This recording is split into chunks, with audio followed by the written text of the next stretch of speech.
Well, the mics are back on, and this is Radio Entrepreneurs. My name is Jeffrey Davis, and I'm sitting here with Evan Macedo as my co-host from Sapers and Wallack. Hello. Hello, welcome everybody. It's a pleasure to be here. Thanks for allowing me to be your guest host today. I sort of feel like you're allowing me to be here today. You're just being polite. You've invited us, you're feeding us, you brought guests in. I mean, you're just doing great, and, you know, it's the whole FEI crowd you've brought with you. Yeah, absolutely. We're very excited to have everybody over here. Oh, great. And our next guest, Chris Caprio, CFO, Focus Technology. Welcome, Yes, Chris. thank you very much for having me. Great. Chris, tell us about, before FEI, like everybody else, tell us about Focus Technology. Sure. Focus Technology, we're a VAR and an MSP combined in one. We grew up as a VAR. We're a value-added reseller of Dell, Cisco, and HP products. And we're also a managed services provider for small and middle market businesses, helping them with their IT departments. Wow. How long you been in business? I've been in business 22 years, although I've been there only about 2.5. So you didn't start the business? No, I did not. Can you give us a little bit of the history of the firm? Yeah, we started in Seabrook, New Hampshire. The owner is still the owner today. His name is Bruce Crochetier, and he started as just, single guy fixing laptops and hard drives and whatever he could, and grew it. Built a relationship with EMC at the time, and resold, servers and data center equipment, and then we've grown in a services division as well over the past 20 years, and now we're headquartered in 99 High Street in Boston. Wow. Good That's place fantastic. And how big is your firm now? We did a little under 50 million in revenue last year. Oh. So this year we should do around 60. So we're growing. So I got the FEI twins, over here, the two of you. How did you meet Evan? Just through the relationship of FEI. Ed Wallack, I've known for years. He's been involved with FEI. And you still showed up here. Yes, I did. I know. Well, they, like you said, they gave us food and they fed us, so they suckered me into coming here. Anytime I can take a shot at Ed, especially if he's not in the room, I'll take that opportunity. Absolutely. No, it's been a great relationship. FEI has been a great place. We have some great partners, and Sapers and Wallack is certainly one of those. Well, thank you. It's great to hear that. So why don't you tell us a little bit, how you got started with the FEI, what made you want to join? Yep.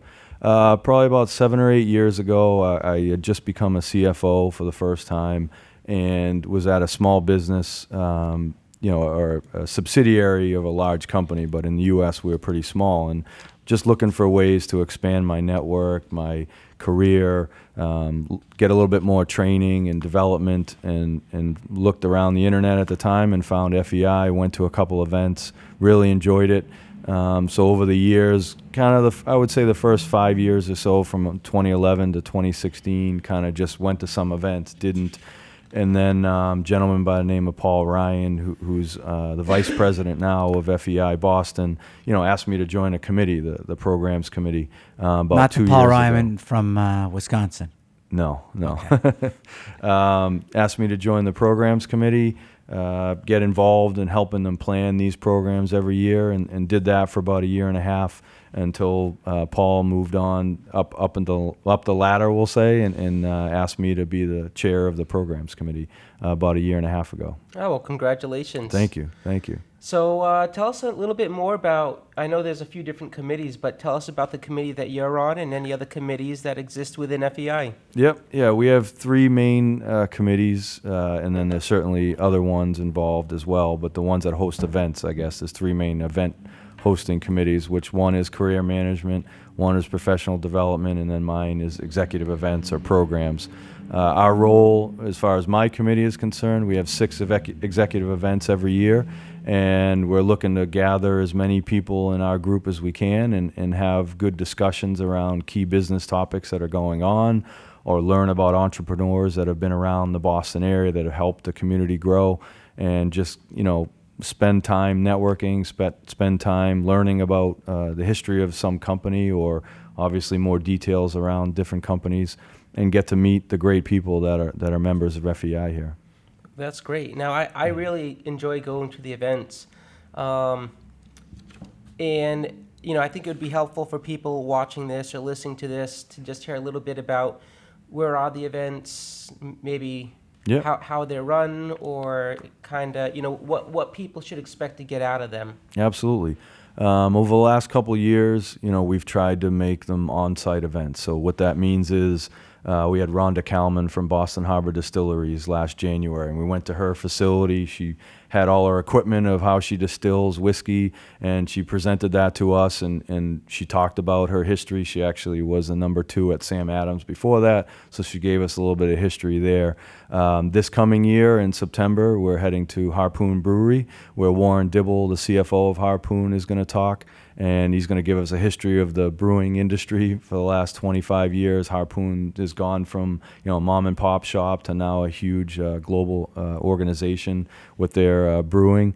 And then another example is in January, we're heading to Davio's in Chestnut Hill, and Steve DiFilippo is going to speak about how he grew that business from one small restaurant to his about 8 or 9 that he has today. So those are some of the events that we try and do is go on location, hear from the entrepreneur or a CFO in Warren's case about how they've grew that business, and give people a chance to hear that, but also get to taste or sample, whether it's obviously Harpoon beer or Davio's food. We're really excited, but kind of get people a little bit more than just kind of going to a hotel or some random location that really has nothing behind it. We're trying to, we've done the Boston Federal Reserve as another example, just giving people a little bit more than a regular networking event at some club or bar or hotel.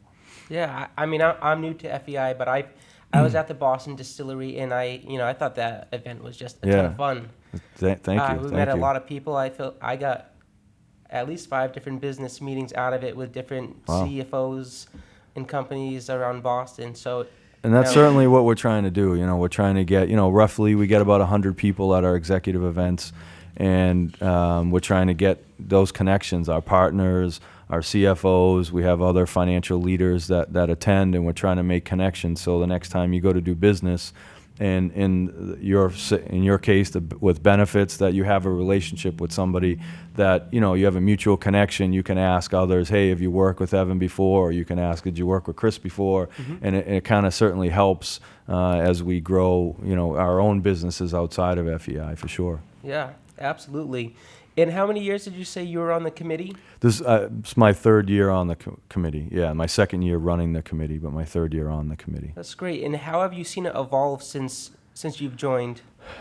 Yeah, it's definitely evolved. I mean, when I first joined, we were having 8 events, and they were traditionally at hotels, and attendance started to kind of level off, and we made a decision 2 years ago to move to 6 events. So we're taking the same budget, for instance, and we're pouring it into 6 events instead of 8. So we have the ability to spend a little bit more and go on location at some of these events and try and get more interest, more people to attend.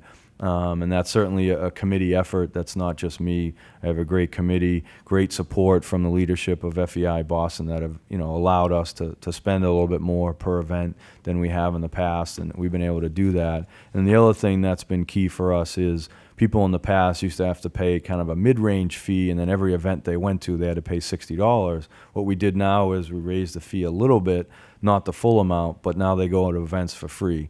So somebody can pay maybe an extra $100 a year more, but they can attend all 6 events and not have to worry about paying. And we've tried to add, open bar, whether it's for an hour, sometimes obviously at Harpoon, it's open bar all night. Boston Harbor Distillery, it was the same. So we try and mix it in to get people a little bit more social, for sure. Oh yeah, open bar definitely makes people a little bit more social. Definitely. Well, I'm going to jump back in here. I'm Jeffrey Davis. That was Evan Macedo with all those great questions, not me. Speaking with Chris Caprio of CFO of Focus Technology. Chris, if someone's looking for you at Focus Technology, how would they find you? I'm present on the internet for sure, LinkedIn, but they could email me at ccaprio@focustsi.com, or they could call me in my office, 617-938-6237.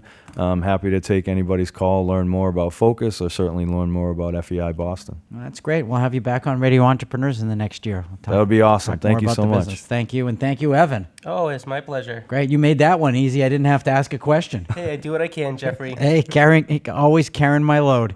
I love it. Making me look good. We're going to take a break. We'll be right back after these messages.